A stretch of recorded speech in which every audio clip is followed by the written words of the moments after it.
In 1973, Britain joined the Common Market. The Tory government's official white paper on our entry into the Common Market promised us that there would be no erosion of essential national sovereignty. And Edward Heath, the Prime Minister at the time, later added, "There are some in this country who fear that in going into Europe we shall in some way sacrifice independence. These fears, I need hardly say, are unjustified." These fears were entirely justified, and Heath knew it. Here's the proof. Well before these statements were made, Britain's Lord Chancellor, the head of our judiciary, sent this letter to Heath warning him that European law would replace British law and that we would lose our sovereign power to make treaties. He wrote, "To confer a sovereign state's treaty-making powers on an international organisation is the first step to a fully federal state. In other words, to a superstate into which all the nations of Europe would be merged." As the Lord Chancellor went on to say, the surrenders of sovereignty are serious ones and ought to be brought out into the open now. But Heath and his close colleagues chose not to bring them out into the open. They deliberately chose to mislead the British public. So when we were granted a referendum in 1975 on whether to stay in the Common Market or get out, it was hardly surprising that we voted to stay in. We had been deceived into believing that the Common Market was simply an association of sovereign nations that wanted to trade with each other.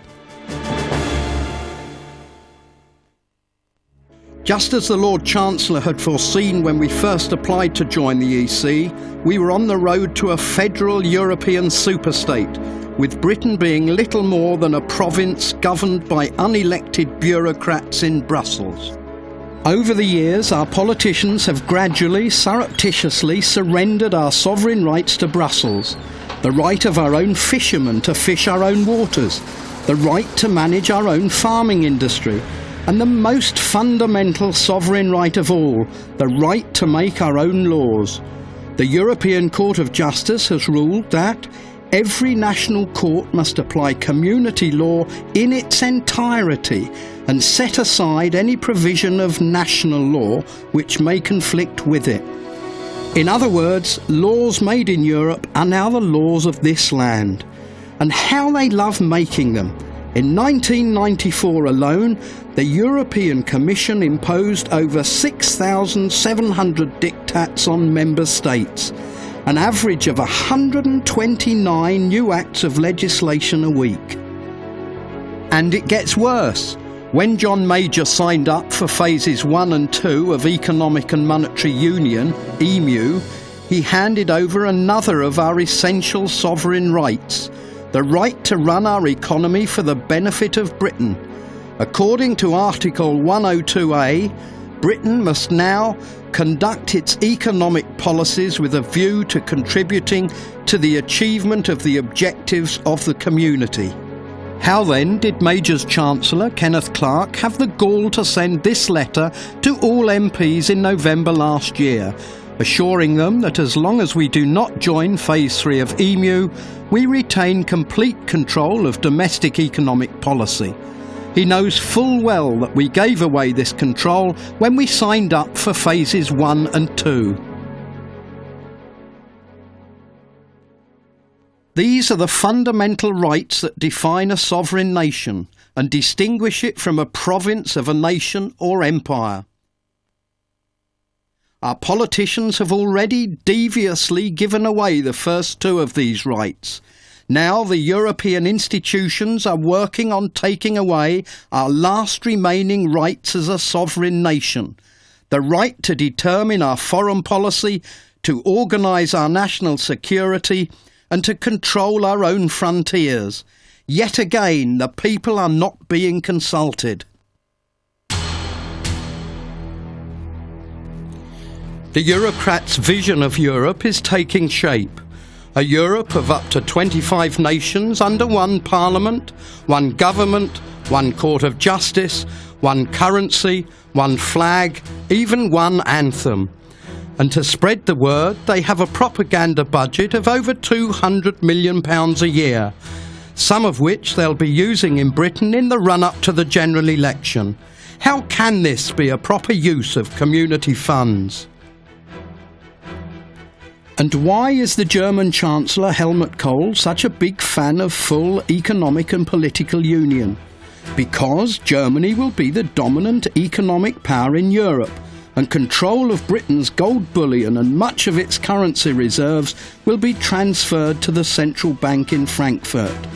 In 1996, Chancellor Kohl assured his people that the future of Europe will belong to the Germans when we build the House of Europe. In the next 2 years, we will make the process of integration irreversible. This is a big battle, but it is worth fighting for. When he heard this, Lord Tony Pandy, the Welsh miner's son, former Labour MP, Secretary of State for Wales, and highly respected Speaker of the House of Commons, sent out this warning. Once integrated, dear friends, there will be no getting out. Integration would be the unforgivable crime of yielding up the liberties and rights for which so many of our compatriots nobly fought and died. Major and Blair have used every trick to confuse the issues and stifle the debate, both in the country at large and within their own deeply divided parties. And the deceit continues.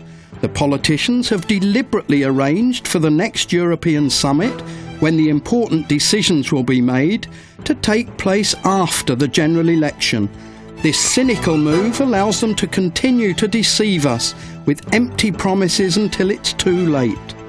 By then, the people of Britain will be powerless to prevent the politicians from going back on their promises. It could be 5 years until the next general election. Remember Chancellor Kohl's chilling words. Within 2 years, we will make the process of integration irreversible. Do our politicians have any right to hand over our sovereign powers to Brussels? No. As the great British constitutionalist John Locke made clear, these powers simply aren't theirs to give away. Parliament's powers are on loan from the people. At the end of its term in office, the government must return these powers to the people, who then elect a new parliament to which these powers are entrusted for the next 5 years. The Referendum Party was formed to fight for the right of the British people to decide whether they want to be governed by Westminster or Brussels. This can only be done after a proper public debate, followed by a full referendum. In our short time as a party, we've driven Britain's relationship with Europe to the top of the political agenda, where it should be, because the very future of Britain is at stake. And we've forced the politicians to break their conspiracy of silence and respond. How have Major and Blair responded? By putting up a smokescreen. They're both now offering us a referendum on the single currency. But it's a phony referendum because it deals only with the single currency. It ignores all the powers our politicians have already given to Brussels and those they're about to give away. So even if we vote no in Major's or Blair's phony referendum, it won't stop our laws being overturned by the European Court. It won't stop the wanton destruction of our fishing industry. It won't stop Britain being forced to run her economy for the benefit of Europe and set an exchange rate for the pound that suits Europe. It won't stop the tide of new regulations that are crippling our small businesses. It won't stop VAT being imposed on books, travel, children's clothes and even houses. It won't stop the very real threat of British taxpayers subsidising pensions for the rest of Europe. It won't stop Brussels telling us how many hours a week we should work. It won't stop plans for Britain to give away controls of our borders, national security and foreign policy. So Major's and Blair's phony referendum is nothing more than a cynical fob-off, designed to fool British voters into imagining they have a say on Europe. As the British people have begun to understand how far they have been deceived, we see the politicians running for cover. Take Stephen Dorrell, the Minister for Health, and widely tipped as a future leader of the Tory party, a man who has vigorously argued for Britain's membership of a federal Europe. Here's what he has said. Defeat of the Treaty of Maastricht would be an unwarranted act of self-mutilation. European institutions do not represent a threat to our national identity or our national interests. I believe that our membership of the Union classes as one of the major achievements of Ted Heath's generation. Now, all of a sudden, he says he wants to renegotiate our relationship with Europe. Has he really changed his mind, or is he simply telling us what we want to hear? We can't afford to believe what politicians say in the run-up to an election. We must judge them on their own voting records. We don't need their empty promises. What we need is a full referendum on our relationship with Europe, either before or at the coming election. And the result of this referendum must bind whichever party wins power at the election, preventing them from changing their minds after it.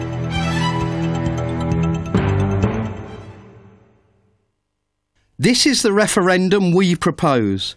Do you want the United Kingdom to be part of a federal Europe, or do you want the United Kingdom to return to an association of sovereign nations that are part of a common trading market?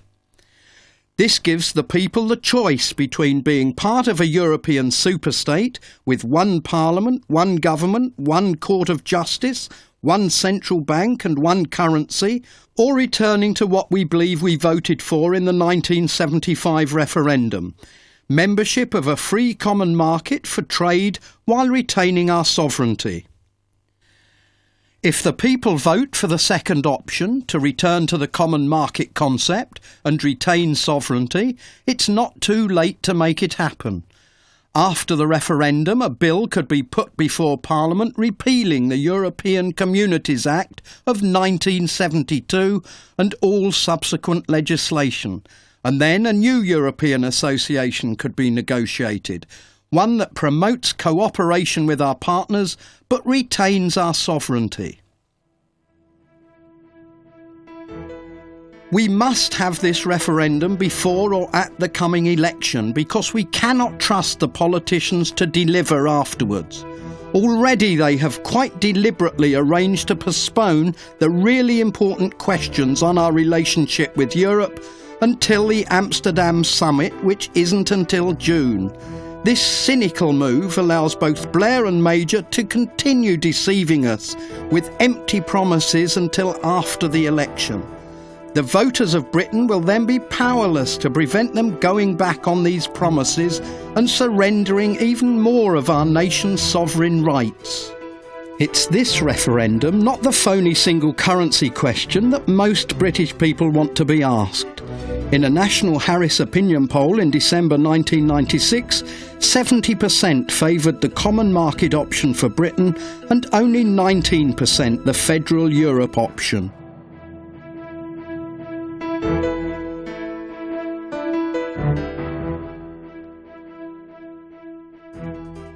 The referendum party will contest over 550 seats at the election, from Aberavon to Wickham, from Aberdeen to St Ives. But we won't be contesting those seats where the main candidates have proven by their actions and not just their words that they are fully committed to voting for a fair referendum. Our candidates are not politicians. They're people from all walks of life and every shade of the political spectrum.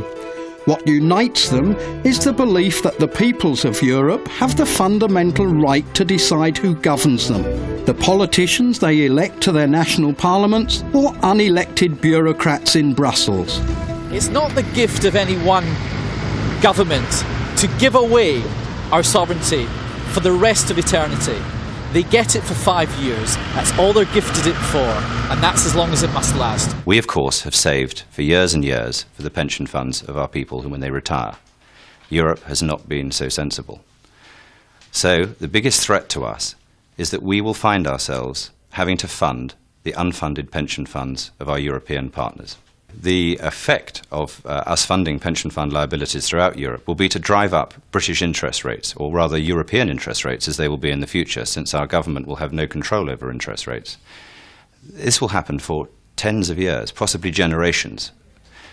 So the net effect of that is going to be devastating to the wealth of the nation as a whole. A lot of farmers are fed up with the system. They're embarrassed by it. They want it changed. They want to come out of the system. They want a better system that regards people and places and not just production. And, you know, going to the Referendum Party conference was an eye-opener because there were so many farmers there. And they really are fed up. It is time to change. For centuries, the seamen of this country have defended their national shores against all comers. Now we've given everybody free for all, and our own national lands that we've fought for centuries to maintain, that have supported our coastal communities, and have been simply given away, and it is totally wrong. In October, over 5,000 people from every walk of life attended the Referendum Party conference in Brighton to debate the only issue on which we're campaigning, a full referendum for the people. This really is the most important issue facing our country, more important than party politics, because if we allow Britain to be sucked further into economic and political union with Europe, whichever party is in government in Britain will have no real power to govern Britain. Brussels will make all the key decisions. We're not seeking government, we're not politicians. Our elected members of Parliament will form an ad hoc coalition with other like-minded MPs and fight to secure a referendum for the people of Britain. As soon as we've had it, we'll disband the party. In the meantime, our MPs will vigorously defend the interests of their constituents. The Referendum Party is led by Sir James Goldsmith, who has been watching Europe drift towards a one government, one bank, one court of law superstate, governed by unelected bureaucrats, and knows he can no longer sit on the sidelines. Let me now address a number of questions about the Referendum Party that people rightly ask themselves. Firstly, the Referendum Party is a single issue. That's true. A single issue party. It is. But can there be a bigger and more determining issue? The Referendum Party stands for the issue from which all policies inevitably flow. It is the only issue which counts. And we in the Referendum Party want the people to decide that issue. Until we've settled the fundamental question of who governs Britain, Westminster or Brussels, the gesticulations of all political parties are no more than that. Gesticulations. Secondly, some suggest that the vote for the Referendum Party is a wasted vote. Wrong. It's the only vote which counts.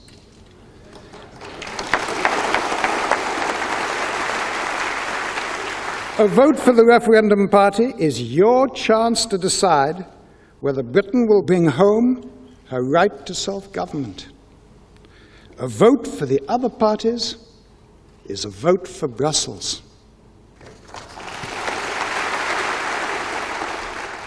Thirdly, it is said that it could be disloyal for a member of the other political parties to vote for the Referendum Party. Wrong again. We are not competing for power with the other parties.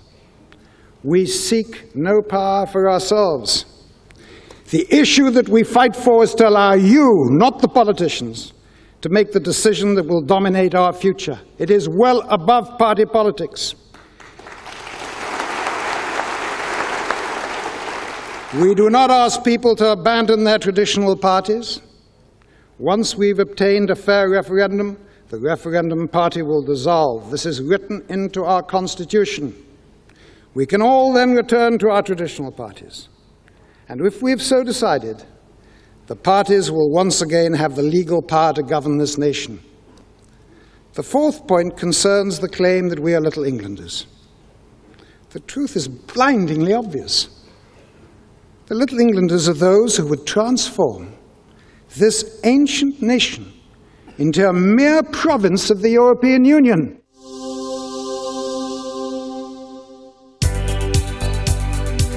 The Referendum Party is by no means alone in Europe. All over Europe, more and more people are questioning the sense of a Europe with one government, one court of law, one governing bank and one currency, and questioning the right of the politicians to force them into this union. All over Europe there's a growing divide between what the people want and what the arrogant political elite have decided is best for them. The Danes are very much in favour of a common market where we can trade together, but the Danes are at the same time very opposed to the ideas of having a United States of Europe. If we were to bring about a referendum in Germany, as is my intention, I am certain a vast majority of Germans would vote against Maastricht. Je pense que si l'intégration se fait, I think that if integration does take place in the sense of a federal superstate, the consequences will be as follows. plus de chômage, More unemployment, much more unemployment, encore moins de liberté, much less liberty, encore moins de much less security, much more German control. In Britain, we need a referendum that will bind the next and subsequent governments to a relationship with Europe that we, the people, believe to be right. Until we get this full referendum, nothing else should be on the agenda. Until the other parties offer the British people a full referendum, voting for them is voting for Brussels. Voting for the Referendum Party is voting for the right of the British people to decide Britain's future. In the meantime, here's what you can do. Become a supporter of the Referendum Party. We already have over 100,000 supporters, and we'll keep you up to date with events as they happen. And they're happening fast. Better still, come and work with us. Be part of your local candidates team, at their headquarters or out in the street, and play your own part in letting the people decide. It's just a horribly frightening thing that there's loads and loads of pensions going to be paid for in Europe with someone's money, and it could well be ours. Our main aim is to actually get a fair debate. Unity through the Referendum Party to truly do something about it. The referendum that we need is one on Britain's relationship with Europe, and that covers the whole range of areas, not just economic and monetary union. The single currency is simply one aspect of many issues that will affect the people of this country. We do need a referendum on more than the single currency. British politicians in future will really be rubber stamping the orders coming from Brussels. And that is not what I understand by democracy. It's just time to make a stand, and the stand can only be made by the people, and the Referendum Party are offering the people a choice to vote in Europe. When we awake from our apathy, we may realise that it is too late and we are powerless to change anything. We must not let this happen. We must have a referendum. We must let the people decide. Our generation must decide. It is our future. I'm going to stand for the Referendum Party because my roots are here, I live here, the people here are my people, I feel part of it, and I believe we've been betrayed by the Eurocrats, the bureaucrats and our politicians. It's now time for us to have our say. The grassroots are here, I'm part of the grassroots. When we've had our say, then I can get back to the land doing the things I want to. But until then, we have to fight for democracy coming back to the people. The sovereignty of this nation belongs to its people and not to a group of career politicians. It is the people,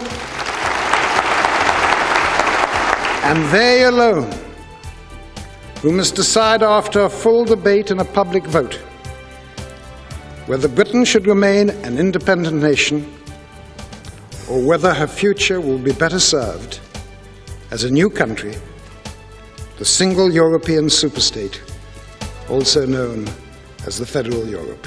Our purpose is to obtain that right to decide.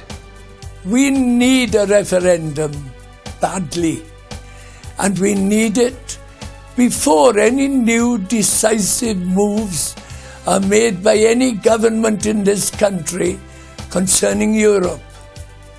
For me, This issue towers over party political considerations. It is a concern whether this nation survives with its cherished liberties or not. Give us a referendum in time and we shall survive. My support for Sir James's initiative is natural, for I am in harmony with the sturdy defence of our British Parliament advanced by my predecessors in the Speaker's chair in the House of Commons. For me, to remain silent now would be an act of treason, for such cowardice would betray the noble heritage handed on to me by former speakers in the House of Commons. God bless your efforts as you battle for Britain. I wish you well.